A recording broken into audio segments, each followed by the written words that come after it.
And good morning and welcome to Touch Base Daily. My name is Ron Foster and I'm touching base with you as I always do every day. Yes, you're probably saying, where's this headset? My headset not working. My plugs are not working on my computer.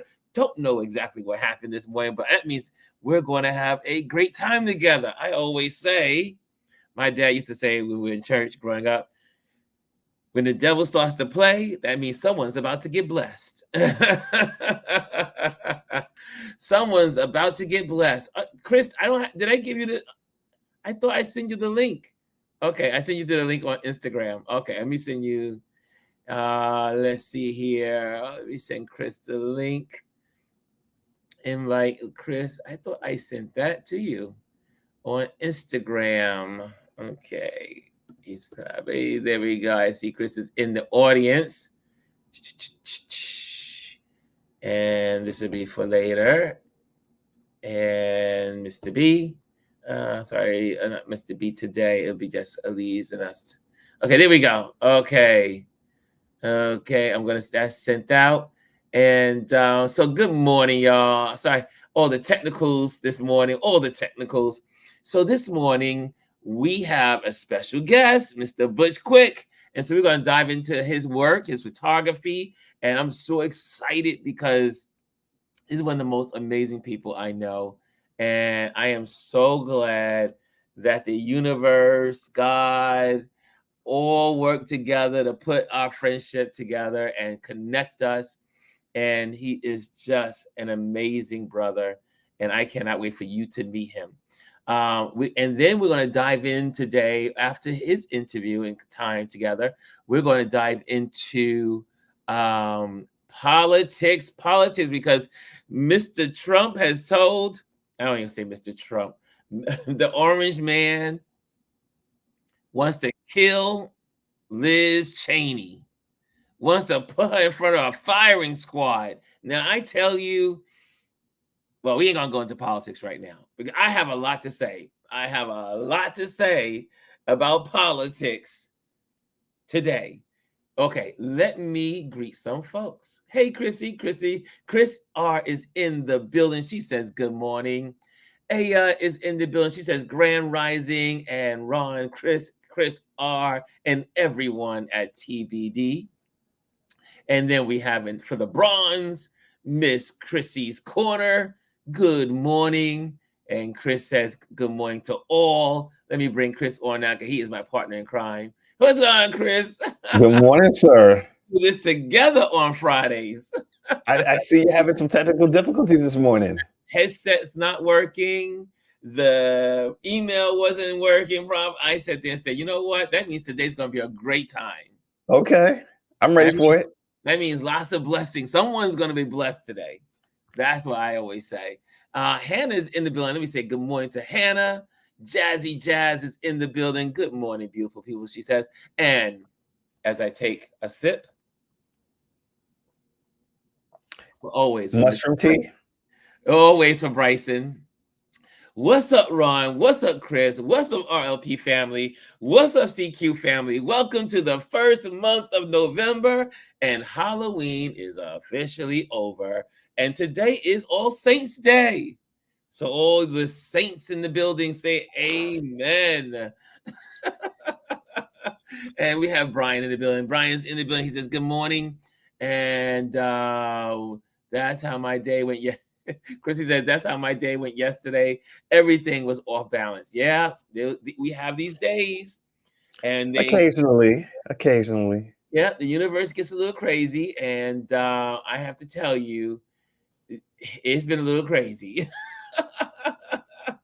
So also make sure as you are joining in, make sure you are subscribing. You hit the like. Everyone should always hit the like when you're in the building. Hit the like, hit subscribe, and share with your friends and family. So anyway, I'm going to share some photos from Mr. Butch Quick. First, love his work, by the way. We're going, his work, right? So I'm going to show his Instagram page as an intro, and then we're going to go into some of his selected photos when he comes on. So let me do that. Let me change this up here. Let me get my screen right. Okay, here we I go. see you fixed your background colors. I fixed that. Yeah, they they changed some things up in the they reformatted some stuff. So I'm still working it. I'm still working it. Let's see here. Here we go. Let's share the screen. That's the beauty of being live and just hanging out with friends. So this is the Instagram page of Mr. Butch Quick. Now I met Butch.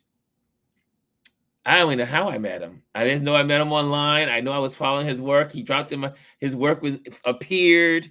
Then I just saw his work and just start connecting. He would say some of the things, and I would say hello, and before you know it, we just struck a friendship. And like I That's said how it on Wednesday, starts. yeah, and then on like I said on Wednesday, I was at Jacob Javits Center for the B&H what do you call it, photography expo, and as I'm leaving to go, who's coming down this other opposite stairs and gives me the biggest hug? I sat there and said, "This man is a hugger, a real hugger," and I'm a hugger, so it was really good to see a real hugger.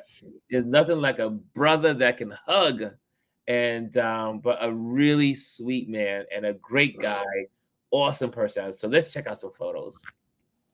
You're going to love this man's photography. And he also has this amazing ability to walking up to people in the streets of New York and just simply asking them, "May I take your photo?" And he does it with such skill. And so many people have graced his lens. And I love his work. Let's go on to some more stuff. He just finds random people and he creates a series of them. It's like 3 or 4, maybe 5 shots, and then he's on his merry way. And it's just amazing what he does. And we're gonna find out how he was able to acquire such a skill set. Couples, brothers, families, you name it, he's photographed them. And most of his photos are in black and white. He does a couple of colors, but most of it is black and white. And I love a black and white photo. it just shows his page just shows the cross cultures of New York. He puts himself in New York. He comes to New York. He doesn't live in the city itself. He comes into New York and he just shares people's beauty. Just love it. You know what I love about his work? Some of them, when you look at it, you can't really tell when it was taken, like what era. Yes. Because, people are nostalgic now. They start their dressing like in the 60s and 70s. So when you pair that with the black and white imagery, it looks like it could have been taken decades ago. Yeah. And also, the only way the only way you will be able to tell if there happens to be technology on their heads, or like a headset. Yeah. But other than that, you would not know where these are, where, because it's all about the people. It's all about the individual. So anyway, you see why I love this man's photos. You see why I follow this guy diligently. Let's welcome to the stage, Mr. Butch Quick. What's going on, Butch? Good morning. Good morning. Wow. I feel like there should be, some Brothers Johnson or Graham Central Station jam playing in the background or something. Like, wow. Good morning, sir. What's going on, sir? Good morning and welcome to Touchbase Daily. Pleasure and an honor to be here. And Ron, I've been in love with you and your work and following you. And one of the, on this introduction to photography and my journey of learning. And I thank you. And it was truly an amazing and blessed day when we could hug it out. I mean, I went fanboy. Yes, he was like, "This is fam time. This is like my brother." Oh my God, here comes Jesus up the stairs, and there's Ron and all his awesomeness, and Like, oh my God, I'm good. My day's done. I'm good. I'm out. Ron. I'm out. So anyway, did you, first of all meet Chris? Chris, meet Butch. Pleasure. Yeah, Pleasure to meet you. this is my pleasure. Chris is my co-pilot on Fridays. I don't get to do this with success without Chris. So Chris is here, and so we're both going to be just really sharing and talking and talking about your work and you know, and it's just conversation as we always do. Yes. So Yeah. So tell us, how did you get started in photography? So I work as a branding and packaging and graphic designer for 45 years plus. And I've hired photographers for jobs my entire career. But it was never a thing I considered for myself. I appreciate it. I love it. There's photographers I admired my entire life. But then the iPhone came out. And it allowed me to more easily capture the reference for projects that I was doing. Colors, textures, patterns, and so on. And going into supermarkets, you know, I carried a camera to capture something and you had to do it on the sly. But now I had this phone. I could just like bip, bip, bip, you know, click. And then, you know, I'm out on the street and I see people, their color palette that they're wearing and the textures they're putting together. And like, oh, that's going to be great for this project I'm working on and so on. And then I started seeing the people. And it wasn't so much about what they were wearing and what they were doing, but the energy and the vibe of that person. And I slowly started moving the camera closer in and up on them. And just kind of kept following that path and shooting these people. And it was easy for me to just ask someone if mind if I just get a shot of you. I like the colors of what you're wearing and so on. And I was always doing it here and around New York. And I thought, you know, this is easy because I'm home. This is New York. I know these people. I know this. And I had an opportunity one year to go to Cuba. And, you know, my wife and my daughter had a vacation and my wife was like, yeah, we're going to go to Florida. And I'm like, yeah, no. I called a travel agent up here. I live in Connecticut now. I called a travel agent in Westport and said, I want to go to Cuba. And she's like, okay. And did it. And I got to Cuba with just my phone.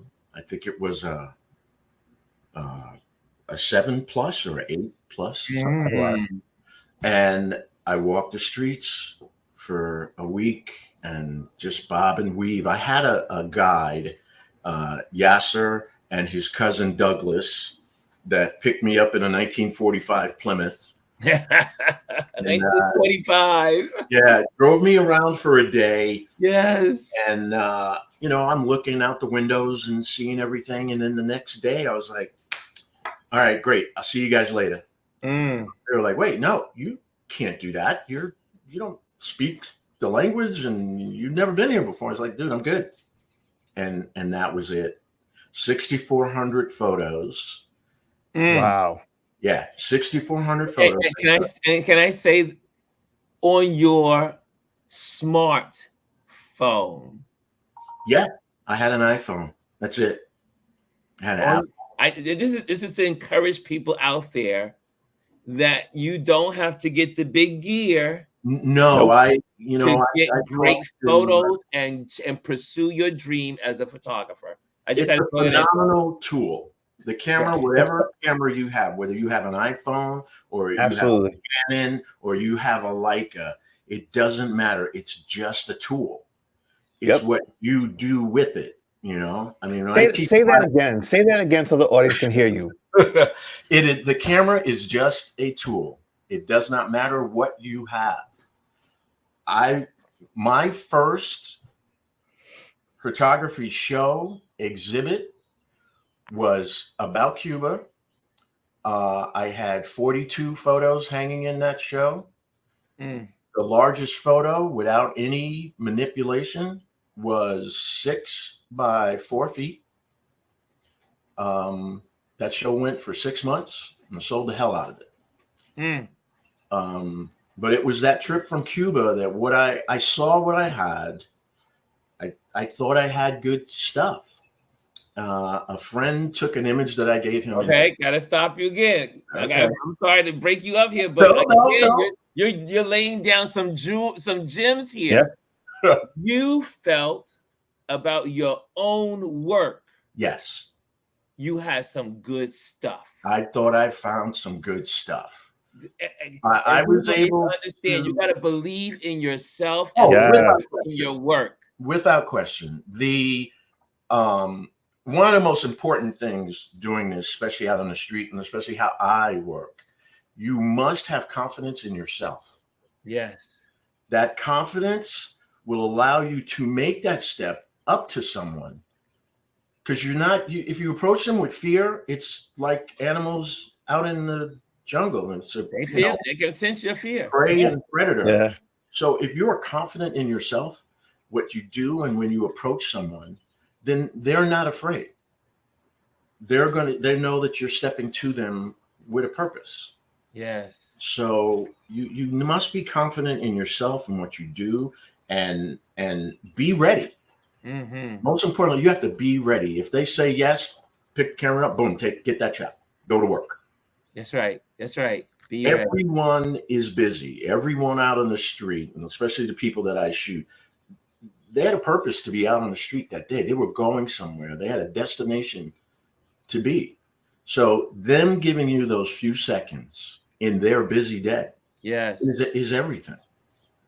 And that I was able to do that in Cuba as well. I mean, I don't speak Spanish at all, not a lick. Yeah, but you know, though, you had the universal translator, and that's that camera. When you go like this to people, everyone understands this. And that's what everyone understands. My ass off out there, picking his phone up, pointing at it, and click, and everyone said yes. The language was not a hurdle. I think it's that your general kindness of self that you put out, that energy and confidence, having that I was able to move through the streets of a country I'd never been to. I did not know anybody. I did not know where I was. Well, I don't get lost, but it worked out fine. And I roamed from crack of dawn till dark, just shooting 6,400 photos on an iPhone, printed. And this is pre-RAW on iPhone, correct? Yeah. Wow. Actually, they did not have a RAW feature. That's right. Yeah. At the time, these were JPEGs. Yeah. So that says a lot about your composition, and then how you're capturing the light on that phone, because you didn't have RAW back then. No, it was just I shot during the day, sun high in the sky, it was bright. You had to make use of the time, the seconds that you had. I mean, everybody's doing something. You know, I wasn't conscious of doing it, but I wasn't looking to shoot people that were hanging around. Yeah. Sitting on a bench, hanging out at at a store or stuff. I did get some of that, but it wasn't what I was specifically looking for to capture that stillness, so to speak. And here we go. Love this photo. It's funny you picked this one up. This was one of the first ones I saw, and I was like, I said, I didn't know this was Cuba at first. I said, but this looks like a Cuban photo. This is a taxi on the Prada, and this was in front of the playhouse that was there. And there's just this ring of these incredibly gorgeous cars, but this was this taxi that was just sitting there. This is straight out of camera. I think I might have done is play with contrast and highlights, but that's it. I specifically don't want to play with retouching anything on my pictures. Really? It's the rawness and the realness that I want to get, and it's important for me. I don't remember where I heard it, But years ago, it's like, get your shot in camera. Get it in camera. The other I'm not thinking about what I'm going to do with it in post, or taking this out, or removing this, or touching up that. I want the shot in camera. That's key. And especially that's an iPhone shot. This woman was sitting outside of her place. You can see the pack of cigarettes tucked in there between her breasts. Yes. She was just hanging out. And I mean, the colors are all, that's it. That was the color on the wall and what she was wearing. And the gorgeous blackness of her was just, oh my God.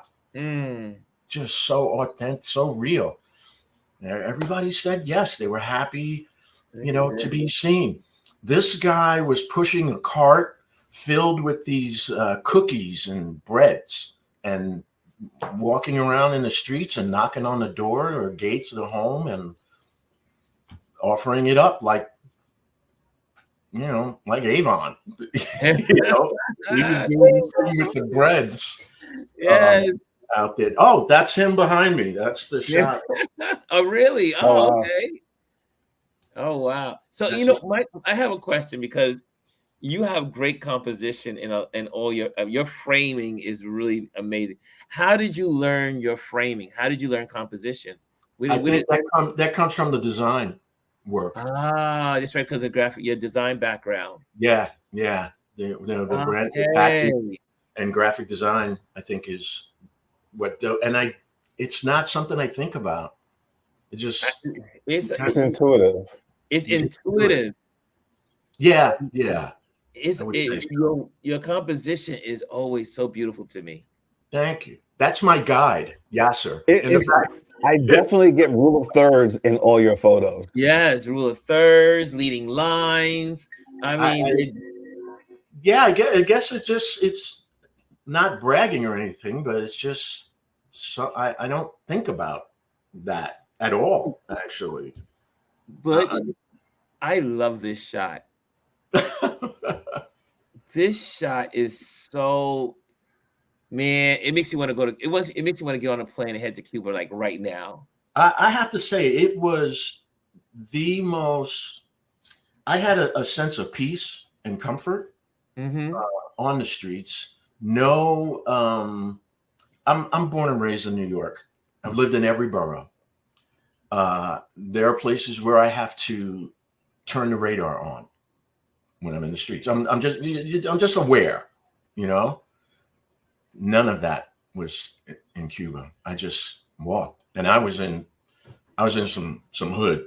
I was in some spots. And you have to say your bravery to go to a place that you've never been before, and you are walking around and just like taking pictures, interacting with people that you've never ever connected with. New country, new neighborhood. There's no connection whatsoever than your love for human beings, your camera, and a new country. Yeah, it was an incredible experience. The people, the richness of them, the kindness, the just everything. Every day was a beautiful day. I knew when I left that this is what I was going to do. This is your goal. I was just like, I'm in this. I don't know what I'm doing, but I'm doing this. Look at this shot. And I love that you have this as your cover image on your website. Yes. It just felt right. I mean, I know the tendency might be to center him, just have him in the center, but this, that air, the texture. Yes, the texture. Was just everything around him. I mean, and it's just from him, his hands, the bucket of the oh my God, the name of it just went out. Tamarind? Yeah, that's it. This tamarind. Yes. Yeah, that's exactly what it is. It you was. Know what I love about it? I mean, this image really just captures a human life. Yeah. Like it's just so gritty. Like this man, he's either he's on his way to work or coming back from work. He's had a hard day and he just needs to sit down for a minute before he goes home. I don't know if he's waiting for a taxi or the minibus or whatever, but he's lived a life. And you can see it on his face, on his body, and everything around him screams, this is a life worth living. A life lived, yes. Yes. I mean, the kindness, but then there's a sadness in his eyes. I mean, the way that the folds of his brow fall over his eyes like hoods, but there's also a strength, you know, to him. This man has worked. His hands, are just simply gorgeous. But and you, how and you see the confidence also. Yeah, there's a certain subtleness and confidence in his being. Yep. Yeah. You know, Janet made a comment a while back in the feed where she was saying you really can't take a bad picture in Cuba. I think that's kind of poignant and true. And I think part of the reason for that is Cuba is kind of stuck in a time capsule. Yeah. You know, as far as the architecture, like, you know, you don't have modern cars on the streets.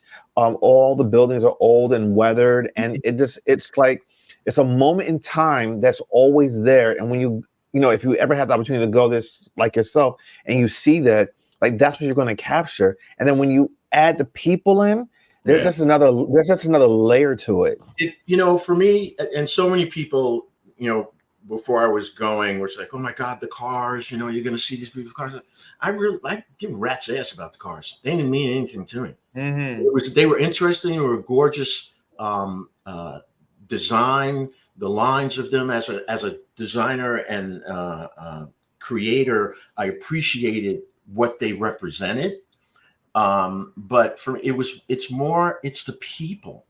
Yes. They are everything. They are the heart and the soul of what's there, and that they maintained or not maintained these structures, and that the realness of them against them, just the beauty of that together was just everything. I mean, this woman, and that's her husband, we went to their home to eat. I ate all my meals in someone's home. Wow. When you eat in your homes, the money goes to the people. The money in restaurants is such that not all of it goes to the people. So here we went to this home after Yasser had taken me to this fort for a tour, and this is great. So we go to the home, we sit down. They say that we have seafood, so it's what's available. Yeah. And I'm like, okay. And they mentioned something about some kind of lobster, but it's not a lobster. It's something a little bigger than that. I'm like, all right, I'll have that. And then Yasser said he was going to have this fish, and we're going to have salad, and they give us beers. I don't drink beer, but you know, it's cold. And it was hot out every day. It was hot. And then they left, and for like 45 minutes, we're waiting, and he comes back. They went to catch the fish and catch the lobsters. Then in that building where he's standing, this lean-to, that's the kitchen. So they got the cinder block fire going, cast iron skillets, cutting up plantains, cleaning these lobsters, cleaning the fish. One of the best meals I ever had. It was just amazing. And that's the building, little kitchen outside that they were. Like I said, every frame, and again, these are shot with your smartphone. I just got to say it over and over again, because people think they need major equipment to get great photos. And this right here is a true example of taking your skills and elevating it and using your tool. Yes. It's just a tool. I mean, you know, I've seen people shoot crap with a Leica all day long. Yeah. You know, and all these or Nikon or Canon, top of the line. It doesn't matter. It is only a tool. When I teach design classes, one of the things I've done is I bring in a brush and put that up on the table. This is the actual paintbrush of Pablo Picasso. He's used this brush to create the masterpieces that we know today. Here you go. What are you going to do? Wow. It's just a brush. It's just a pencil. It's just a camera. If you don't use your eyes and think about, or unconsciously just fall into this and create, it doesn't mean anything. Wow. You know, this is an iPhone shot of a family roasting pigs in the front of their house. The whole family is there. The mother, father, the son, and the daughter's over there in the corner. Wow. And they took turns spinning. They had a rhythm that was just, it was like music, man. They just, boom, boom. And it was beautiful. Look, I mean, like I said, every shot, and now this is back in this is here in New York. The master, the legend, the great Louis Mendez. This is outside of actually this is an iPhone photo as well. I was going I was going into B&H. This was my first time meeting him. I met him for the first time. I'd heard about him forever. And he sits you down and he's got words of wisdom and lessons. Oh, yeah, you know, and that's his spot. I explained to him that I just come back from Cuba and that I'm going to be a photographer now, and he's like, well, "How you making your money? Where are you making your money?" That question all the time. He says, "How you making your money?" Yes, making your money. He says, "Are you printing your stuff?" And he made me go inside. I have it. It's right here on my desk right now. He had me go inside and buy a Canon selfie printer. And for those that don't know, Louis Mendez is a legend, a living legend here in New York City. You will find him in front of B&H. Yeah. Right on the corner. Street, and then you will find him at Grand Central Station. Yes. And on the 42nd Street entranceway. Mm-hmm. He's always there by the ticket booth. Yes. And he stands in that corner, and he has taken pictures of tens of thousands of people over the years. He right now is in his 80s. He's 80. He's 84 years old right now. 84 years old. Yeah. I had the honor this year of getting. He photographed me this year, in February. And it just touched my heart that I had a photo of that he photographed of me with his camera. And but every time I see him, he's always at Photoville. He's always at different events that are happening where photographers are located. Yep. And he doesn't care who you are or how long you've been doing the business. He will come up to you and say, one, how are you making your money? What's your business? And number two, can I take your picture? Yeah. I think I have 3 of them. He is a New York legend. He is a New York legend. But yeah, this picture was just in a show I had a few months ago. I was just telling Ron earlier that it's 20 by 30. Beautiful. What a great shot of him. Hammermule photo rag paper. And another photographer bought this shot. Wow. And then we went on a mission to find him and meet him in person. But yeah, this shot, it won Best in Show, actually. At that exhibit. Yeah, I love it. Oh my God. This is in Harlem, my first photo walk with Brandon Ruff, goes by Rough Draft out of California. Okay. I fell in love with him when I came back and followed his work and style. He came to New York to give a talk and photo walk. And this, again, I went to Harlem with my phone and I almost bailed. I'm like, these people are out here with Sonys and Canons and Leicas, and here's this fool with a phone. What the hell? What am I doing? What's going on? I was like, no. I can hang. I can do this. You can hold your own. Yes. And it was there that I learned about my first camera, which I have now. It's a Fuji X Pro 2. And it was through Brandon and his conversations and research. Wow. And got it done from that point on. Butch, I got a question for you. Yeah. You know, because you use your iPhone, and I'm a big believer in using mobile photography. And you know, I'm about to go on a trip next week, and I'm not bringing any of my big camera gear. I'm only bringing my mobile device. Do you feel that there's a current trend to go back towards the mobile and to kind of step back from using traditional cameras? You know what? I've actually noticed traditional cameras actually popping up more, especially film. Going back to older cameras. Yeah, I've noticed a lot of film cameras. Yeah. The beauty of traveling with that, with the phone, is it has gotten better. The lenses, the quality, the DPI, and the pixels or such for it. It's easier to move through with it. But I've also noticed that I shoot with both to this day, all the time. The response you'll get from people, you know, everybody has a phone, but then I reach in my bag, I have on my wrist, and they'll see that and they're like, oh, you're for real. He got his camera on his wrist everywhere. It's always on my wrist. You remember the old days when women used to have their purse everywhere? Like you see that? Yeah, that's me. That is Butch with his camera. It has a little strap.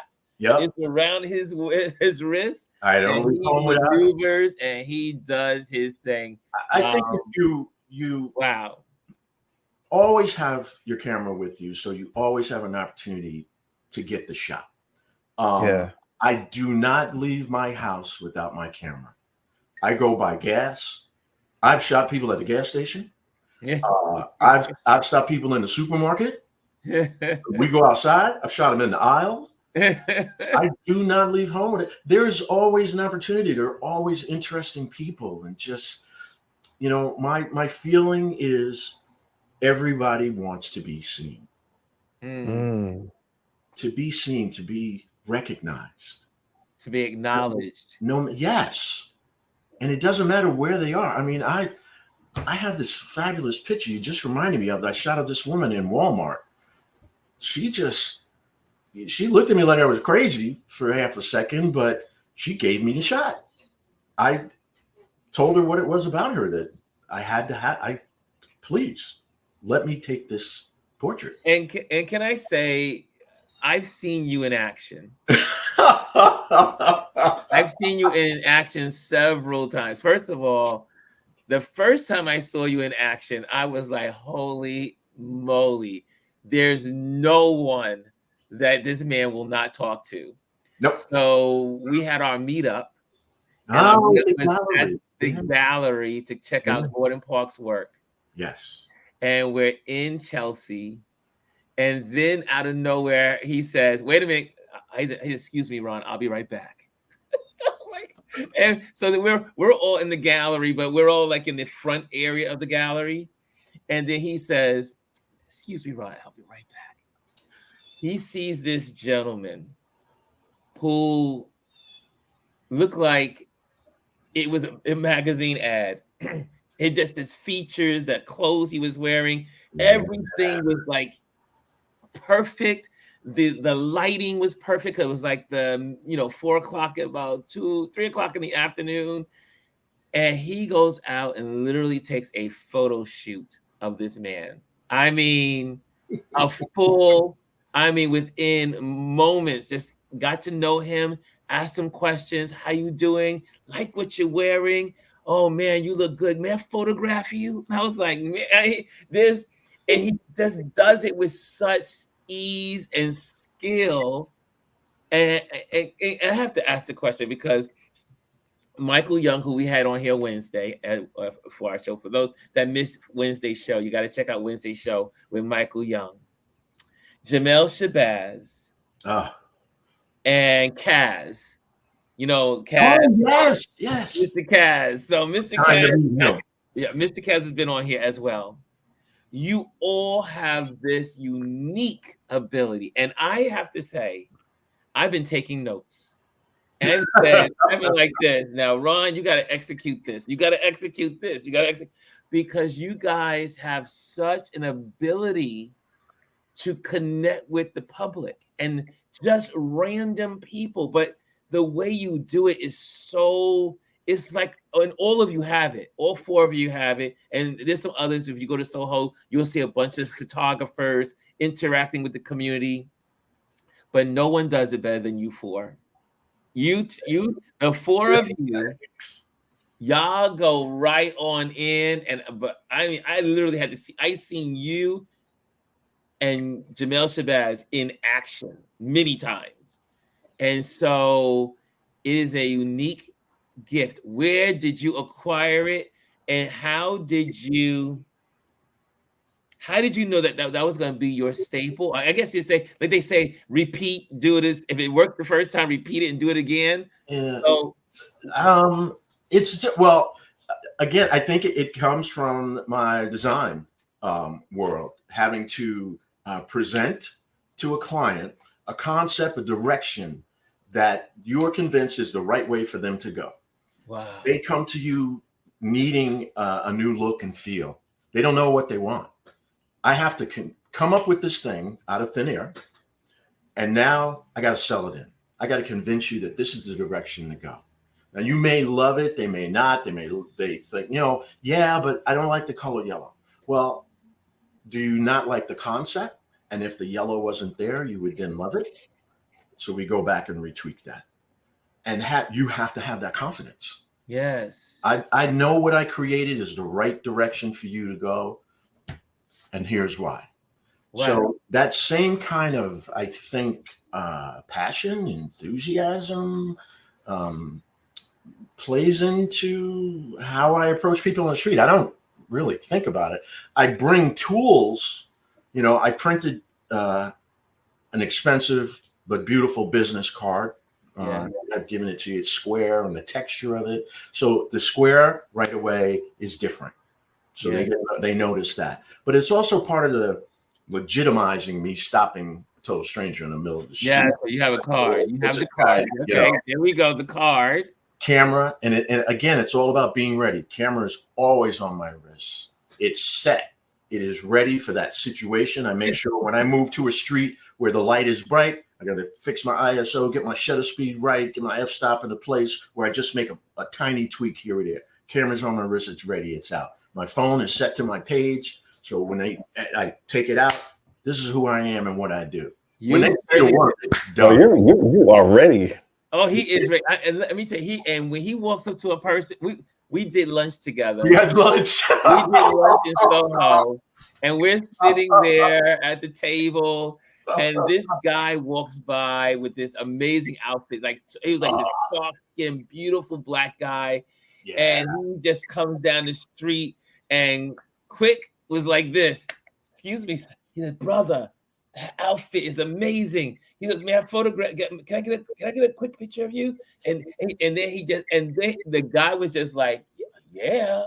Like, and then he was walking his dogs. And then he walks him to the spot. Like, not just like, I'm gonna take a picture where you are right in the moment. He already has in his head where he wants to take the person. He says, "Ron, I'll be right back." And he walks the person down the block, like in front of this amazing like background for what he was wearing. And I was like, this is insane. I mean, he did this, right? It was the guy with the dog. Yeah. Oh, yeah. Black guy. Yep. And I think it was a woman you did. Yes. She's a barber. Yes. And it was a spot that was around the corner. But it's just, I tell you, and he will get up. We'll be eating. I was eating a sandwich, and he said, "Ron," he said, "Excuse me," and Quick is so his manners are so on point. "Excuse me, Ron, but I have to go." He just gets up, and "Excuse me," but it's always, I'm intrigued because every person first, and he literally there's like, he shows, like, gives him a card. He shows his phone, his work on the phone, and then they feel at ease. They feel comfortable because he's not a weirdo. Yeah. And then they are ready to go. And he takes that camera out. He'll do a couple of shots with the smartphone, and then he'll take pictures with the. I'll be taking notes, brother. I take notes. I be taking notes. The iPhone makes them comfortable.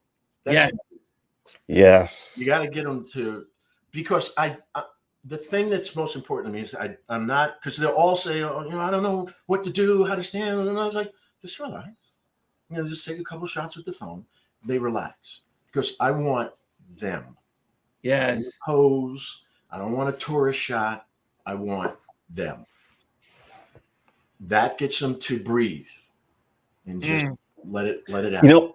Because it feels familiar to them. They know what that is. That phone, they know what it is. Everyone knows what it is. So the moment you take that phone away, then you go to the other camera. You're absolutely correct. They're relaxed now. You've given them a transition. Yep. You've given them a smooth transition from our reality to the next reality. Yeah. I mean, you're working with seconds.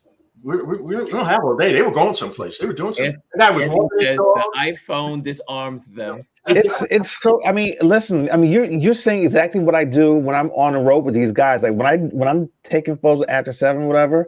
The first thing I'll do is I'll take a picture with my phone, with the phone, or with the person's phone, and then I say, just 1 second, and I take the photo with my regular camera. But they feel so comfortable because now they're introduced to something that they're familiar with already. Yeah. Wow. Yes. And that what worked for me, especially in Cuba. Everybody had a phone, no matter how poor or struggling they were. It's a lifeline. Wow. It just gives you that they have to be comfortable. And that's the whole key. The whole key. I always tell, like I say, when I do my photo shoots with my clients, and especially if I've never met them before, the first time meeting them, I always meet them in Dumbo usually, because there's a little cafe there, a little deli, you could get your breakfast treats or whatever, hang out and just kind of like chat, get some coffee, get some orange juice, sit and talk, and just kind of like get the vibe of who they are. Yes, feel them. And then when you do the photo shoot, you are ready to execute. Yep. And it's so fast. Yeah. Because you spent the quality time before. You got to just get them in that comfort place. And, one of the other things is with the particular camera that I have, the Fuji, it's a rangefinder style camera. And I've noticed a lot of people are somewhat familiar with, if they are familiar with cameras, they'll think, oh, is that a Leica? No, but I got them. They're involved now. Now they're connected. And we can use some of that in the process of getting them to just be. Because that is the most important part of it. Just let them be. Yeah. Well, Mr. Quick, we could talk to you all day.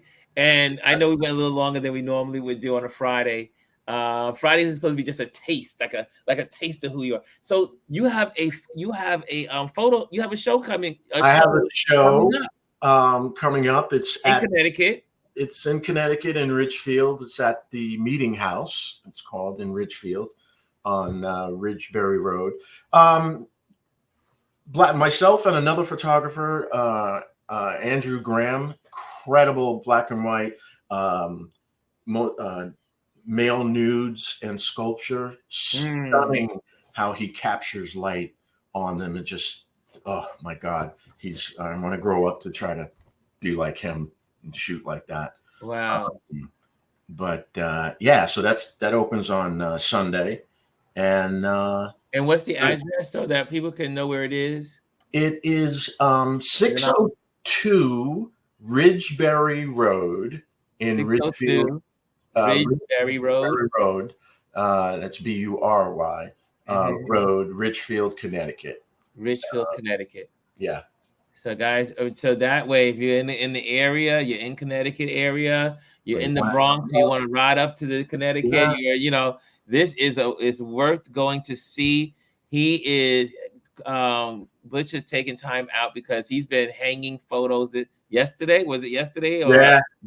out there doing your, because people don't realize when you do a show, you gotta do the hanging, you gotta line it up, you gotta make sure the sequences are right, the face is right, story. air around the image, it's got it's not cramped, and it's a beautiful space. The ride up from anywhere that you are is gorgeous. The countryside, the homes, the rolling hills, it's beautiful. You can go apple picking after. Season. Yes. So, Butch, I'm going to let you go, but you are coming back. You are coming back for a full hour or more. Well, I'm definitely going to be seeing you without question, because I love just hanging with you and just. We are overdue for another lunch in Soho. Yes. And photos, I take it. Once this show is over, I know you got to dedicate your time to the your show. And I know when we do our shows, we try to be as available as we possibly can. Yes. Because you don't just do a show just to show off your work. No. You have to talk show off your work, and hopefully people will purchase your work. Yes. So and, I have the conversation with every person that I photograph, and so there's a story with every picture. With every picture, there's a story. Yeah. It's called the visual storytelling for a reason. And again, for all of my people that are in the audience that are from my meetup group that meets on the fourth Saturday at 2:00 every Saturday, half the folks come with nothing but their smartphone, and I love these moments. Janet says, how long is the show up for? It's up till December. Okay. It's up through December. Yeah. Oh, I might have to do it. So I'm definitely gonna get the chance to go up. I'm gonna put up something after this. In the story that shows the details of the signage and stuff like that. But and I'm gonna. I love what you were saying about the people showing up with the phones. I did a photo walk in the Seaport and Chinatown, and there were people calling in and asking if they could come with their phone. I'm like, leave that piece of luggage at home.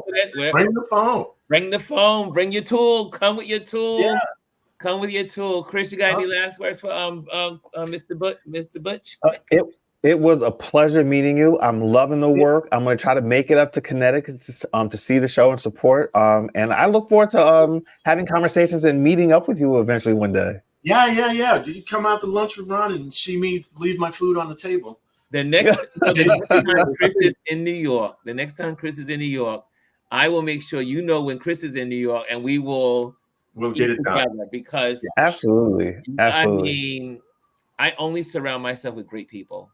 You do. I love the connections that are being made, being with you and around you, and I thank you from the bottom of my heart for those opportunities to meet and be with these other photo legends and just people that just have the same kind of passion and love. So there's always an opportunity to learn, from you and with you, and for that I am eternally grateful. Well, thank you, Mr. Quick.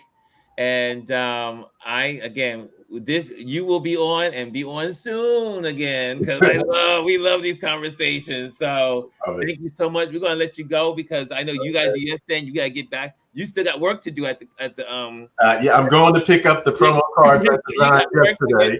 So we're gonna let you go, and then we're gonna dive into some politics and headlines, and then anyway, man, thank you so much. Thank you so much, Ron. You're the best, and I'm blessed for this and you. So thank you so much. And Chris, definitely we got to do this. We'll get absolutely a confab. Yes, and get it cracking. Have a great opening. Thank you. I appreciate it. You guys have a blessed and fabulous rest of the day and an absolutely amazing weekend. Thank you, brother. Bye-bye. Talk to you soon. Peace. Wasn't that awesome? That was awesome. I really like his stuff. And this was something new also to try on a Friday. Is like, I know we have we've been saturated with politics and everything. Yes, Lord. This is a great way to, I think, because also Focus Friday is what it is. It's focusing on account. And we focused on somebody, and we're focusing on a person that is actually doing the work. And that's what's so beautiful about Focus Friday. So again, also, if you guys have a photographer that impresses you, introduce them to us. Hey, you know what? I want you to meet Chris. I want you to meet Ron. And so that way we can bring them on a Friday. I mean, Friday, I try to make it like a 40-minute time with our guests. But it's, it's not like a Wednesday where we could dedicate the whole show to that guest. Yeah. But but this was good. But this was really good. And what I found very intriguing about him is the fact that he really is a phone photographer as well. And like I mentioned, when I go on the trip next week, I'm making a dedicated effort to only use my phone. I'm literally not bringing my camera with me, because in a way, for me, bringing my camera equates having to work. Yes. And I'm trying to completely remove myself from that for this vacation. But I know that, Ronald, he wants to do some photography while we're there. And of course, I'm not going to say no to my husband, but I want to be able to do something a little bit different and just kind of go back to the roots of like just using the phone. Because like, let me tell you something. This little thing is so powerful. So powerful. I don't know if anyone saw my stories this morning. On my morning walk that I did, I posted a photo of the little beach area that we have along the trail of a sunrise. That was shot with this phone, iPhone 16 Plus Max. I shot it in RAW. I edited in Lightroom, and I did it while I was walking. There you go. Edited, and posted it while I was walking. All right. I didn't have to do any big setup and come home and download the footage. I shot in RAW. I edited it on the phone to make it look like the mood that I was feeling and what I was looking at, and posted it. And that's all it really takes. That's what photographers do with their big cameras, but you can do it with your small camera you have in your pocket. And I didn't even have any pockets. I put it in my little breast pocket that I had on my workout gear. Everywhere I go, anyway, it's in my hand. It's in my pants. Now, with this phone, I have a little hard drive I can plug into here. I can get additional 2 terabytes of storage on here. I can add other lenses to this thing. It's mind blowing what you can do with a cell phone now. It's on par with regular cameras. It really is. Look, you can do any. I tell people all the time, I'll never forget 5 years ago, maybe now 6 years ago. It was before COVID. So it was about 5 years ago. I saw at Photoville a story done by National Geographic, and a photographer in Nigeria did a whole story on his smartphone. And at that point, I realized the world will never be the same. It's changed with our smartphones.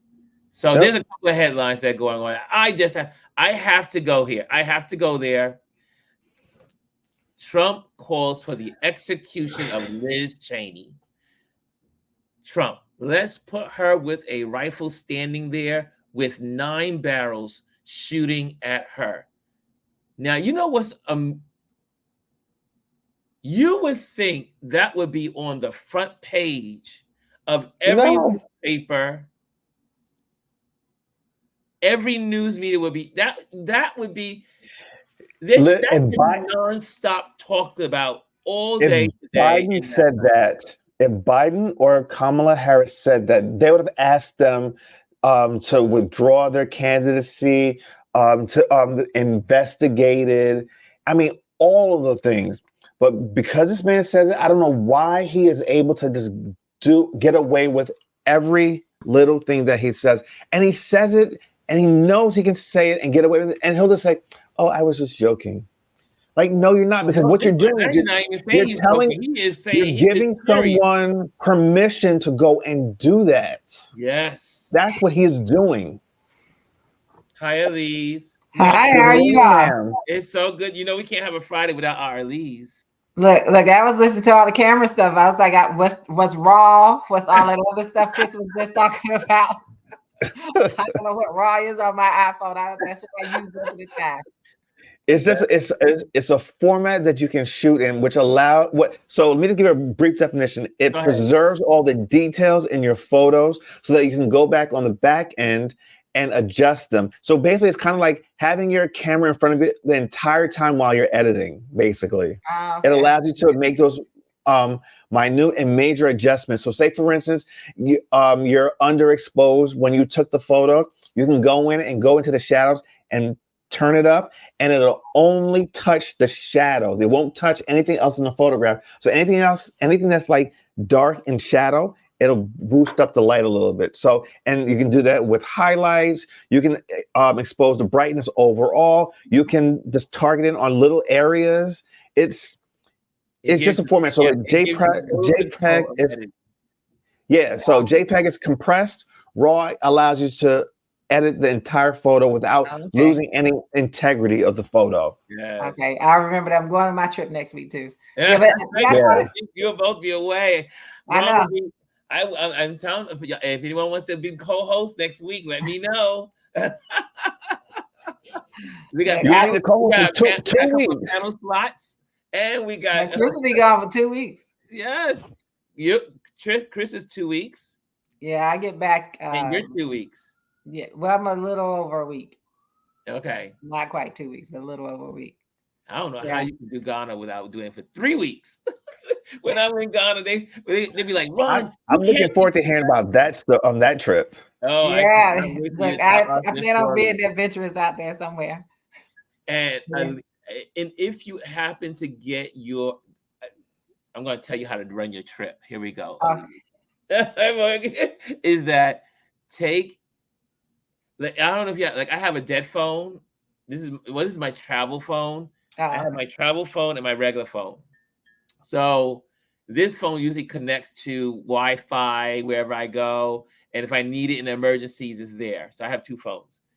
But this phone, because it's just my Wi-Fi phone, it's never on a signal. So it's not using a lot of battery. Oh, okay. So you can take this phone and take lots of pictures and videos.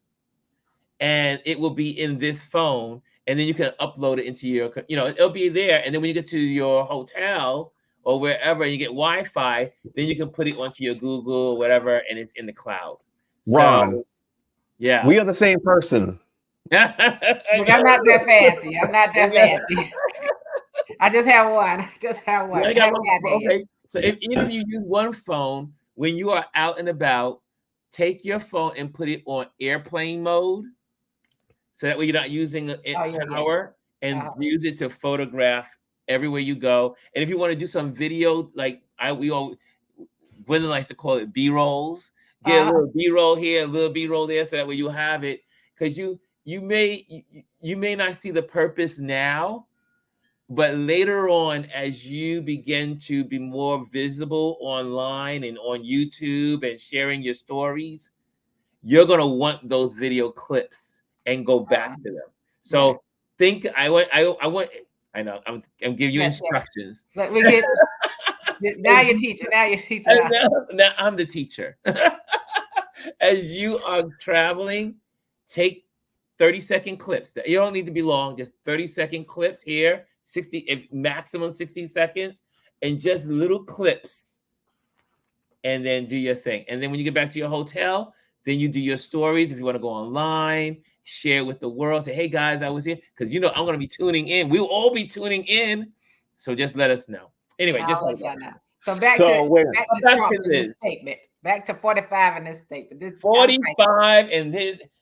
They and that's the thing. Like you come out and you, I think about one and hold Kamala responsible for Biden using garbage, and Trump he's been using garbage the whole time.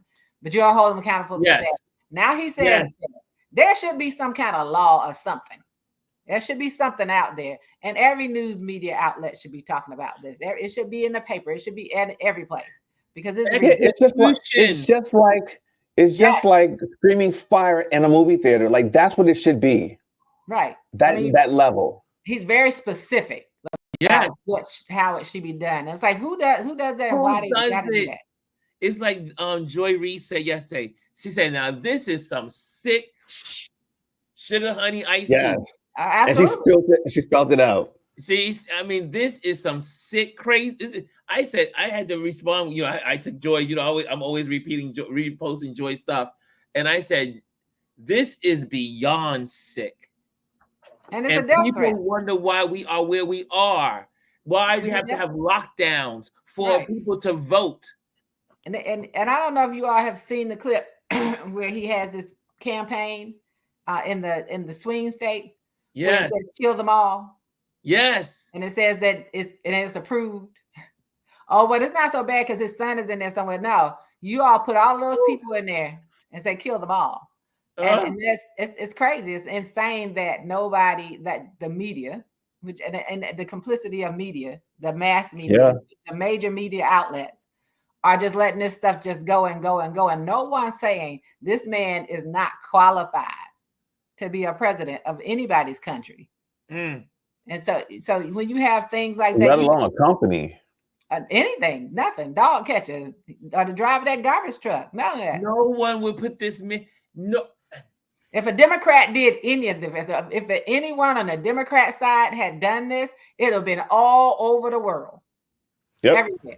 But this man is not held to the same standard because billionaires are running these media outlets. And there's one thing I want you to show. Remember, because it's Focus Friday. But I'm going to share this with you guys because I want you to go into the whole clip. You will learn something. Is educational. But these, I guess, gotta call it the way it is. These Christian nationalists, they make you want this. And I was online yesterday, and I saw one of my former, I guess, I would say students, when he was when I was a youth director, and he was talking about, I can't believe you're following the Democrats and with homosexuality and women and all this and all abortion and yada, yada, yada. Just total ignorance. Just total ignorance. Yet,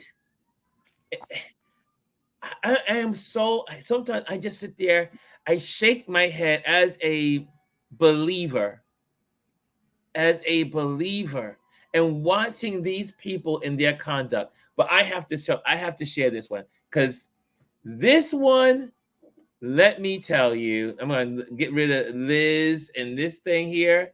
Let me just tell you where I want to go here. Hold on a second. Let me remove this. Stop sharing that. And we're going to go here. Sorry.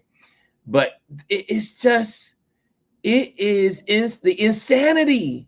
We are in the world of bizarro. The bizarro.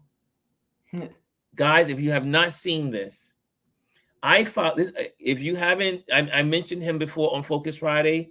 But it's called The Defendant. Let me just get rid of this banner so we can see Elise. There we go. He's called The Defendant Lawyers. He's a part of a law firm. He and his daughter are lawyers in Georgia. Augustus Corbett, Esquire. And on this one, he's responding to how mega pastors manipulated Blacks to support Trump. Man, here you go. Oops. Who is a Louisiana-based televangelist, the son of Jimmy Swaggart. And he was really irate and upset with the Black church, the so-called Black church, because many of us who are a part of the so-called Black church are not supporting Donald Trump. And for that, he thought we deserved a great big old rebuke. So I want to talk about Donnie Swaggart rebuking the Black church for not supporting Donald Trump. Stay with me. The tide of popular opinion in America, so much against it that by 1860, Americans were willing to vote for an anti-slavery president, setting off a chain of events that would lead to the Civil War and the freeing of the slaves. The point I'm trying to make in this, that it was the church that took the lead in speaking out against this horrible sin. But today, where are the pastors? Of African-American people, literally. All right, so let's watch this video. Then I'm going to take you into this, and I'm going to show you that Donnie Swaggart was out of order. All right, stay with me. Let's go to this video. But because evangelical Christians turned the tide of popular opinion in America, so much against it that by 1860, Americans were willing to vote for an anti-slavery president, setting off a chain of events that would lead to the Civil War and the freeing of the slaves. The point I'm trying to make in this, that it was the church that took the lead in speaking out against this horrible sin. But today, where are the pastors? Where are the preachers? Standing up behind the sacred desk and proclaiming. All right, now, before we go any further, all right, Donnie Swaggart said it was the church, the evangelical church, that led the way to the abolishment of slavery. I would agree that the abolitionist movement consisted of a lot of clergy and Christians, men like Jonathan Edwards Jr. He was strongly against slavery. He opposed slavery very strongly. However, and here's the nuance, his father, Jonathan Edwards Sr., considered to be one of the greatest theologians of that day, was also a strong supporter of slavery. In fact, he owned slaves, as well as another contemporary of his, George Whitefield, who also was a famous preacher and white theologian. He too owned slaves. We also know that the three major church denominations of that day, white denominations, all supported slavery. In fact, the Baptist denomination split. The Southern Baptists, they wanted to support slavery, and the Northern Baptists did not. But the Southern Baptist denomination, the Southern Baptist Convention, is the largest church body in the world. And many of them today are huge, huge Trump supporters. The Presbyterian Church and the Methodist Church, back during slavery, all supported slavery. So I don't want you to get a distorted view here of white evangelicals. I don't want you to think that they were all abolitionists and were all against slavery. The opposite is true. Most white evangelicals during that day were in fact supportive of slavery. We are very grateful for the white abolitionists, the white Christians who knew that slavery was wrong and were willing to put their lives on the line and were willing to stand up. We owe them a debt of gratitude. Now, don't forget that a lot of what brought about the ending of slavery was also blacks rebelling against slavery. It's not like we just sat there and just were happy slaves and were okay with it. No, there were men like Nat Turner, Denmark Vesey, and others who rose up and rebelled against slavery. In fact, there were so many rebellions that whites became afraid. All right, so that also contributed to the ending of slavery. And we can't forget the Haitian Revolution. You remember I did a video months ago talking about how the Haitians overthrew slavery in Haiti.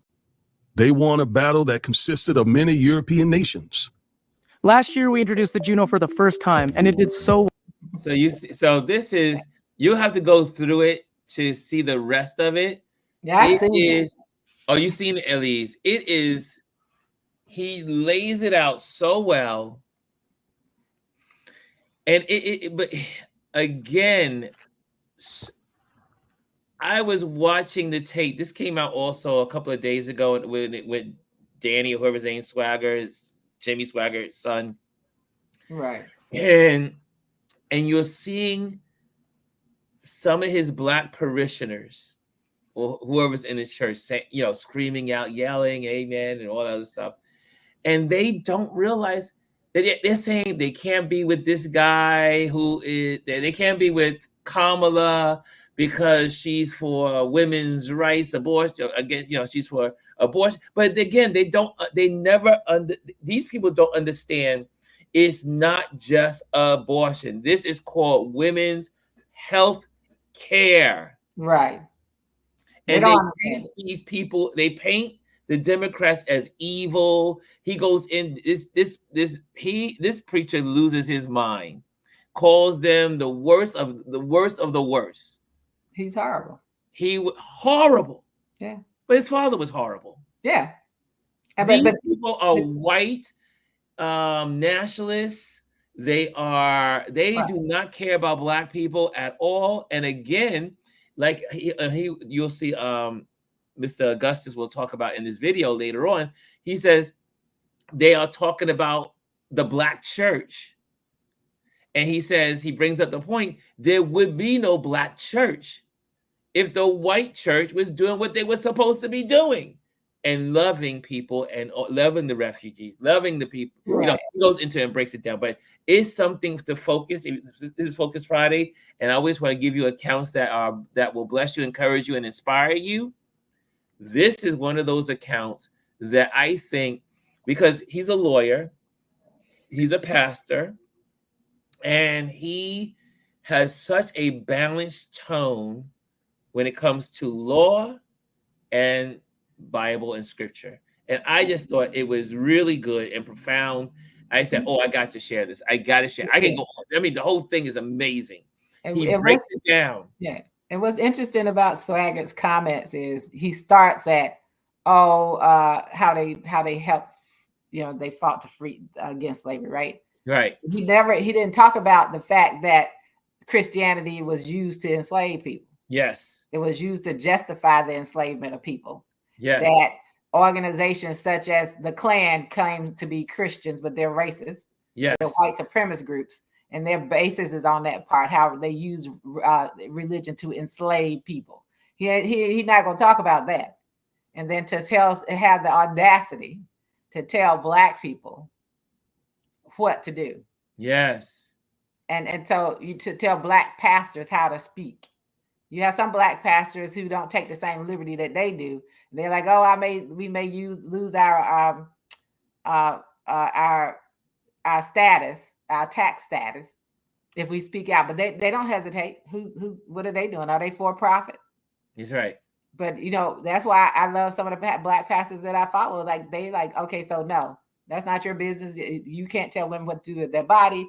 Vote for Harris. They don't have a problem with that. But these people are extremists. They're still doing the same thing, telling half of a story, not owning up to the atrocities and the racism. That man is a white supremacist. His father was a white supremacist.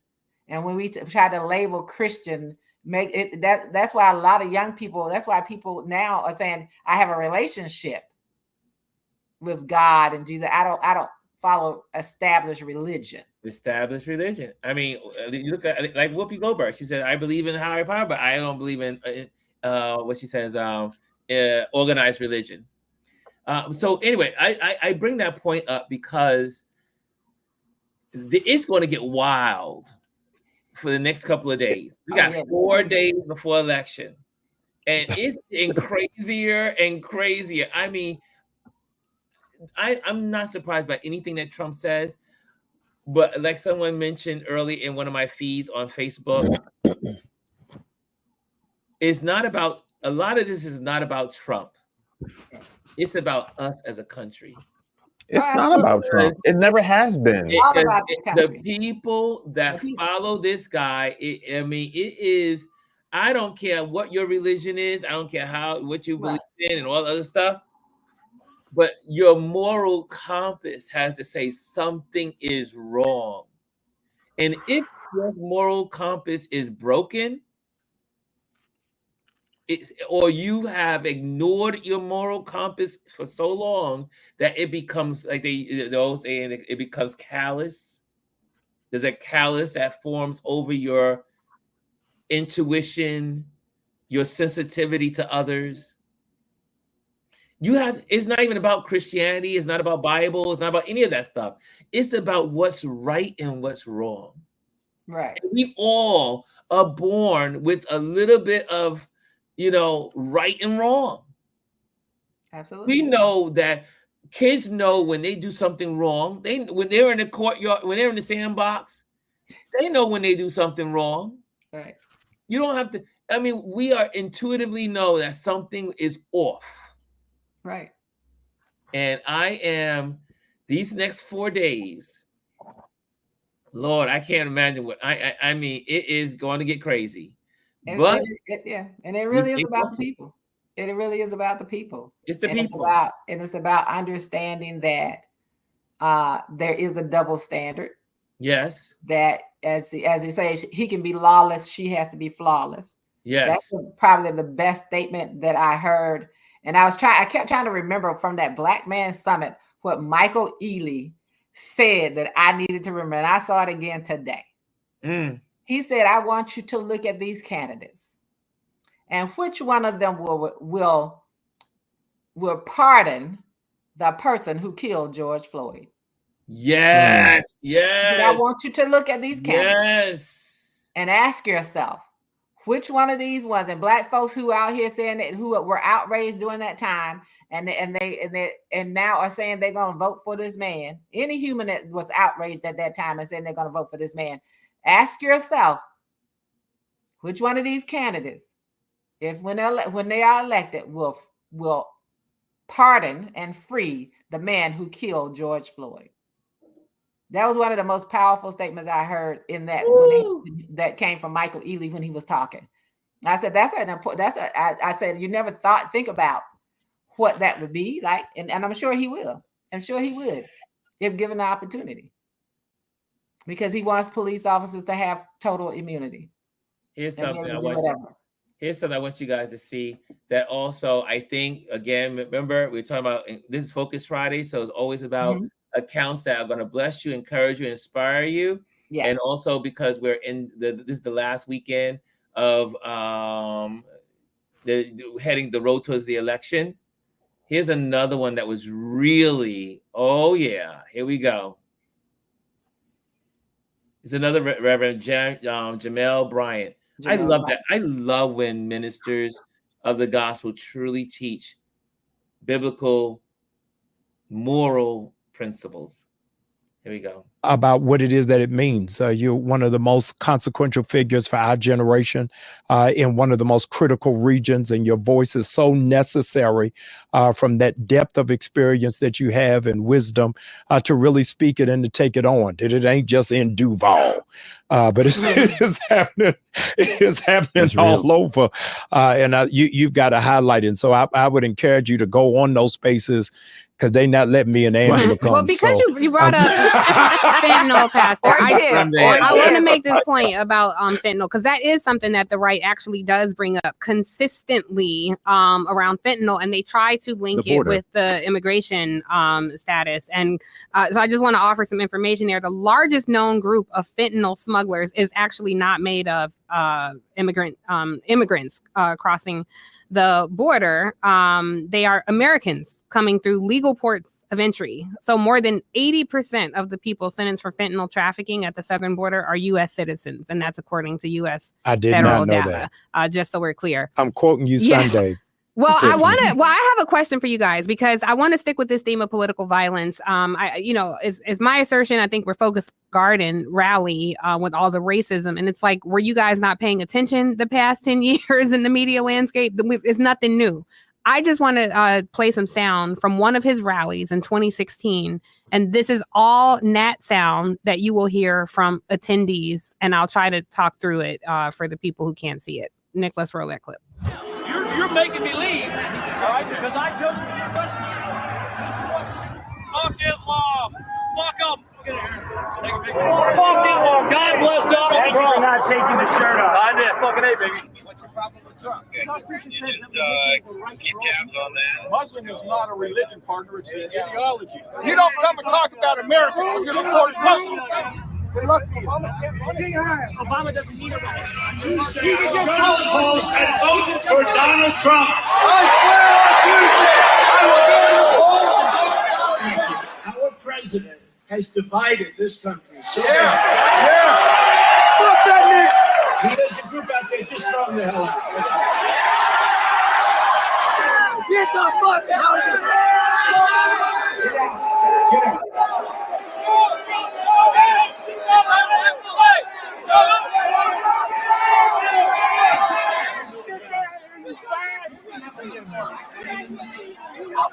Get out of here, Paul. Let it.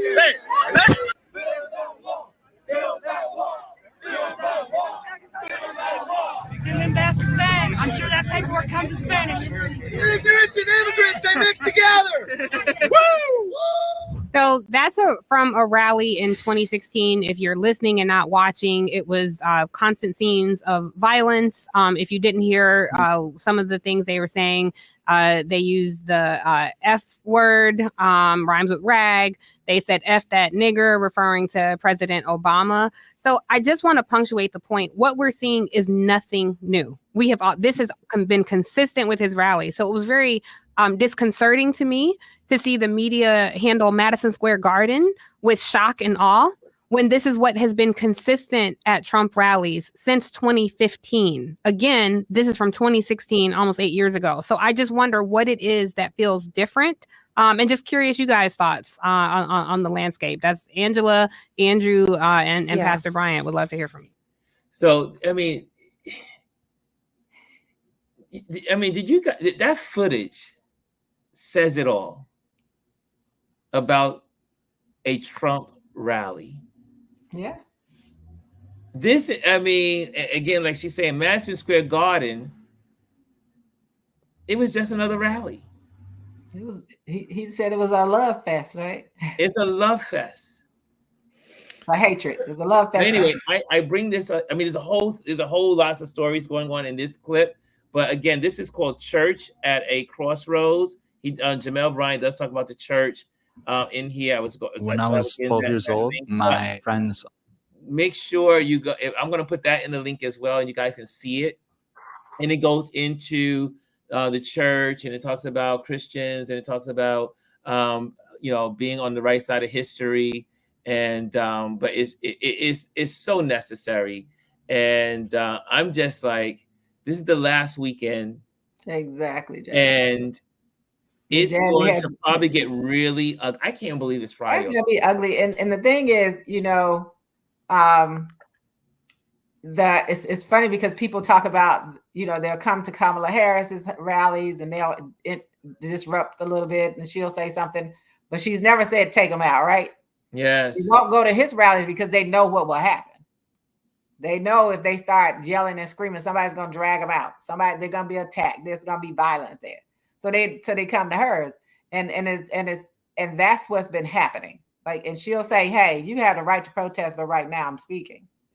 She doesn't say you can't speak, but right now I'm speaking. So you have to listen. But I think that he has, as Jazzy said in hers, media has normalized this. Yes. So they don't deal with it as this is not right.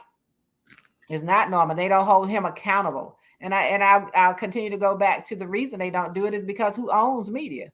Yes. That's why they don't do it, because everybody's sitting up there and on CNN and you're being all stoic. I couldn't be as stoic as some of those people. I don't care if you wrote that check, that'd probably be the last day you write a check for me.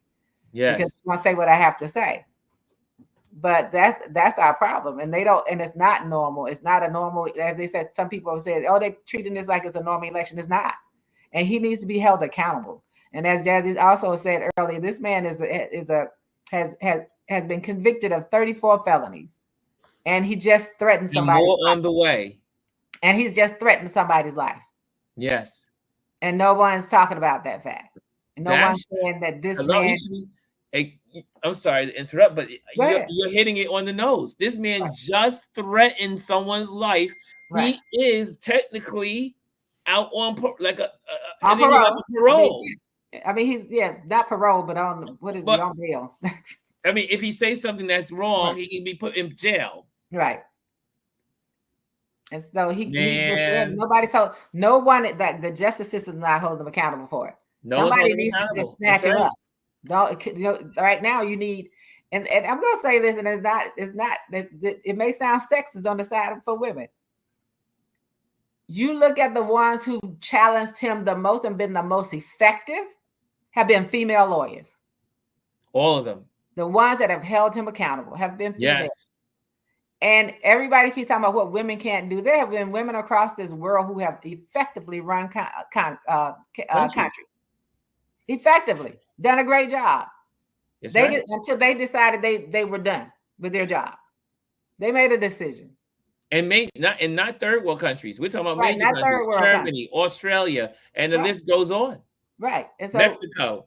Right. Mexico just elected a woman. Yes. So he's out on his probation. He's making threats, and that out of his mouth. He can't claim somebody else said that he didn't know. He didn't know. He knew because he said it. Yes. And it was a threat. And every Republican or every human hearing that, who has not voted, should go out and vote Kamala Harris and all the Democrats up and down the ballots. Just because we want a country where that's not the norm. Yes, we want. We don't need that as our norm. Can we just have our sanity back? I mean, I'm hoping, and this is what I'm hoping. I'm hoping, and I'm feeling really good about Kamala. Kamala wins on Tuesday. November 8th is Trump's sentencing, and they lock him up. Yeah, finally. Finally, put him off the stage, put him in a jail cell, and let him stay there forever. Absolutely. No, I mean, the only reason why he's running is to stay out of jail. And there's no reason when this man loses the race on Tuesday for him to be out on the streets. Right. There'll be no more saying they're trying to prevent him from winning an election. They're trying to, interfere with elections. They will finally come to the place they say, we're going to finally lock him up. And yes, it may cause unrest. But guess what? A little unrest, but once the unrest settles, he'll be gone off the scene and they will move on because their leader is gone. Go ahead, we can pray for that. I actually have to jump off. So buddy. I will see everyone in 2 weeks. Love you all. All right, enjoy. Great Chris. show. Bye, Chris. Have a great trip, Elise. Oh, I am. I'm looking forward to it. Man. I finally guys. We'll be talking. Okay. All right. Bye. So Ron, one of the key things is that it continues to be consistent with every accusation they make toward the Democrats is something they've done. They were the ones that tried to interfere in the last election. People going to jail. A woman getting sentenced now. They're going to prison for this. In Wisconsin. Felony charges. They're going to the one in Arizona. The felony charges that they got because they were trying to interfere with elections. Yes. That was they Democrats didn't do that. They did it. Every accusation is them.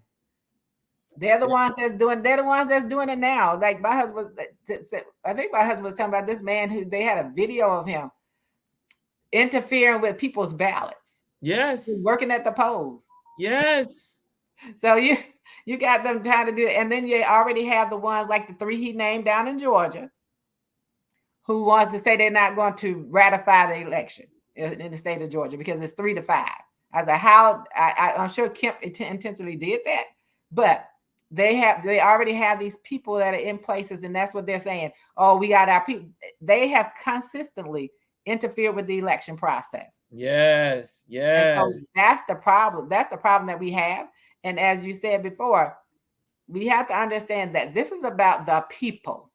Yes. And what people need to be is looking at themselves and say, I have made a choice. I have aligned myself with a person who is racist, misogynistic, who is a convicted criminal, who has been found liable for sexually assaulting a woman and have multiple charges out there from other women who have done all these things and lies constantly. Like a water on a water coming down lies the constantly. So when you look at yourself in the mirror, that's who you are. That's who you are. You are what you vote for. You vote for what you are. So if that's even if you're a woman, I don't care what you say. If you identify with that and you sit there and accept that, you are complicit and a part of this, and that's who you are. Yeah, I don't care who you are. And that's what we have to say about that. And that's why I say I don't try to focus on any one thing. There are multiple things that we need to make sure we're secure about. Number one is our freedom of speech. And they always talk about people and their freedom of speech, and they're the ones that pressing. Yes, they always again, like Brian said, projection is confession. Right. They're always projecting who they are. Like Elon Musk. Elon Musk wants to suppress people even on his site. The ones that aren't saying what he wants them to say. First, he's like, it's going to be freedom of speech, but not only if you speak what he wants to hear. And then the other side, well, if they have protesters, anyone who speaks out against me, if I'm elected, I'm going to have them arrested. That's freedom of speech. Yeah, that's who they are.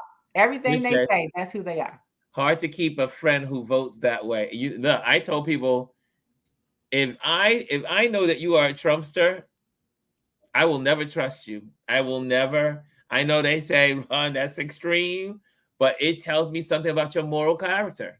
Your moral compass is broken. And that means you have the ability to betray me as a person. What I mean, when the choice comes between Trump and me, you're going to pick Trump. Right. And that's the thing, like that. And that's the exact argument, is that everything this man says is damaging to me and my family and to you. As whoever this person is, if you're not a billionaire, it's damaging to you. And if you vote that way, you are voting against me. So I have a friend of 30 years. I haven't spoken to her in months because she talked crazy. But first it was Robert F. Kennedy, and now I don't know what she's doing. But I was like, when she started talking crazy, I don't have anything to say. And I know people like, oh, you shouldn't let this get in between you and friends and family. No, it's not about friends and families. It's about me. It's about my life. It's about my granddaughter's life. It's about all the young people in this country. And a young woman in this country has less rights than I've had most of my life. Yes. Most of my life, I've had rights that they don't. That your daughters don't have. The daughters and granddaughters today do not have less. They have less rights than I had in my childbearing years, right? And they don't think about all of this stuff. Trust matters. All that stuff matters. And so my thing right now is that if I can't trust you, and it doesn't matter if you tell me I voted out. No, I need, like I told my nephew and his wife in Texas. I've been texting them all week. Now I finally made it a group text. I was like, so I need y'all to vote. And they're like, we vote tomorrow. So I texted them first thing this morning, did you vote yesterday? Because you said you were voting yesterday. And I need y'all to vote for every Democrat on that Texas ballot. Yes, right. Everyone of them. I said, I'm not hiding. I'm not saying, oh, vote for who you want. No, because I don't want who you want to kill your children. And they have 2 daughters and 2 granddaughters. I don't understand how you can have daughters and vote for Trump. I just don't understand. Well, they're not voting for Trump, but they got 2 daughters and 2 granddaughters. And my thing is, if I can't trust you to protect me, because this is about you not protecting me. And I can't, you don't even protect you voting against yourself. They voted again, and the stuff that comes out of their mouth. I mean, Vance it's crazy. It's ridiculous. But this weekend, prepare for something. And I'm sure there'll be something crazier today and crazier tomorrow, because Trump is interested in nothing but trying sensationalism and just he wants his name, rather all the negative stuff to take the publicity, or I should say, take the headlines away from Kamala. And so, and what we do, if we just post that and let it sit, we're helping him. Yeah, I'm not helping it. I told you all months ago I wasn't helping any of that. Yes, I told you, and I have remained committed to that. If I post something that's go vote, I'll post those Lincoln Project ads in my stories. I'll post stuff about Kamala Harris and all that. I'm not posting something that gives them power. Yeah, I know this, Anthony. That's why I texted them this morning, because I knew it was the last day of early voting in Texas, and if they hadn't been out there, they were going to hear it from this auntie right here. They won't get phone calls at their job. It's like, also, this is the last week. This is right. Today's the last day for Georgia. Right. Today's Georgia, the last day Texas, for Georgia. Some of them go all the way up to the election day. Yeah. But yeah, this is last day in Georgia. So get out and vote. Everyone in Georgia, get out and get that early vote in. And Atlanta needs to show up, and we don't want to hear them complaining about them in a long line because you waited till Tuesday. Yes. And you wanted to be in that long line. Unless you just want to be in a long line, that's on you. But if you have the opportunity to still vote early, get out there and vote early. Atlanta, get up and vote. Because you all are what helped everything the last time. We need you all now. Detroit, we need Detroit to get up and vote. Those 277 voters that from Detroit that didn't vote the last time, we need them voting. The 600,000 in Louisiana that didn't vote the last time, Black folks, we need y'all voting. Yes. We need them voting. Vote. We need y'all to get up and vote. We're going to have a great weekend. Elise, thank you for joining me, taking me to the end of the show. Yes. End of our time together. Guys, get out there. This is our last weekend to support the Kamala Harris ticket. We have until Tuesday, but this weekend is crucial. I'm saying, it's like someone said yesterday on one of the shows. They said there's a lot of negativity online about Kamala, but what they're excited about is that anytime something positive is said about Kamala, it goes into what's called the flood zone. Flood the zone with everything about the blue ticket, whether it be in Texas, the senators, the Congress people, anything about positivity. Keep reposting. People say, Ron, you repost a lot. I'll be reposting everything that's out there that's good. I keep reposting it. Right. Repost. We need that senator to win in Montana. We need all these things to happen. We need all, and I'm waiting for the surprise out of Florida. I'm waiting for because that village down there with those senior citizens who really vote. I think Florida's going to go blue. I think Florida is going to go blue. I'm waiting for Florida to surprise the world. I think Florida is going to go blue. I don't know why. I feel like I'm waiting. Florida's going to go blue, and I think there's going to be some states that we didn't expect are going to go blue. I'm just like Jazzy said, all the state, everybody in every state that's registered to vote needs to get out and vote because we need all hands on deck. Over 100 million that hasn't voted yet. We need all 100 million of get out there and vote. Michelle Obama says, do something. Right. And her husband says, don't boo, vote. Don't boo, vote. Vote blue. Vote Democrat. Just for those who don't understand what blue means, because somebody brought that up. It means to vote Democrat. Yes. And the Senate races are crucial. The House is crucial. The House too as well. We need those houses in California and New York. And the time the time goes backwards this weekend, Saturday night. So it'll be dark early, y'all. It'll be dark early. We're in my, I don't want to say it, the sad time of the year, but I like light. I like being in the light. Okay. Let me say something real quick. Just one thing I heard yesterday. My husband said this. If you are a woman out there and you have a state that has an abortion thing on the ballot, and you vote so that your state will have that right, and then you turn around and vote for all Republicans, you just canceled that vote. Yes, right. You just canceled that out. No split tickets. You can't vote for having a right and then vote for the people who are going to take your rights away. Yes. You can't do that at the same time. Those two things can't coexist. Just wanted to say that. Yeah, a double. In Maryland, we need Asa Brooks in Maryland. As a double minding, double talking, double anything it doesn't work. It just doesn't work. Cancel it out. All the way down the ballot, Democrat. Make it very clear. Okay, guys. All right. Love you all, and we'll see each other on Monday. And so have a great weekend. Down the road. Be safe and have a safe trip, Elise, and have so much fun. I ain't gotta tell you, you're gonna be there. When you see the art just have a good time. I know you are. Definitely. Be safe. I'm praying for you. All right. And we're all praying that you have a safe trip and that you just come back refreshed and full of energy and clear mind and clear conscience. And yes, you'll be away when the election's going. So, yes, I will. And I won't be watching it. That's right. My neighbors, they packed their bag. I can't say my neighbors packed their bags and they're out of here. They were like, Ron, we voted and we're gone. Yeah, vote and go. All right. Okay, guys, safe travels. Love you all. And what we're going to do, focus on what matters. See you next week.